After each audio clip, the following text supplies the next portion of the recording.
દિલ્હી અને એનસીઆરમાં આજથી ભાડું વધારવાની મુખ્ય માંગણીઓ સાથે 3 દિવસીય ઓટો ટેક્સી હડતાળ શરૂ થઈ ચૂકી છે। આ હડતાળના કારણે દિલ્હી એનસીઆરમાં ઓટો અને ટેક્સી સેવાઓ સંપૂર્ણપણે ઠપ જોવા મળશે, જેની અસર સામાન્ય જનતા પર પડવાની છે।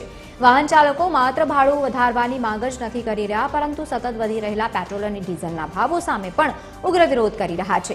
આગામી 3 દિવસ સુધી ચાલનારી આ હડતાળને પગલે સ્થાનિક ટ્રાન્સપોર્ટેશન વ્યવસ્થા ખોરવાય તેવી ભીતિ પણ લોકોને સેવાઈ રહી છે અને અલગ અલગ મૂડમાં લોકો જોવા મળી રહ્યા છે, જો કે પડતર માંગણીઓ પણ છે।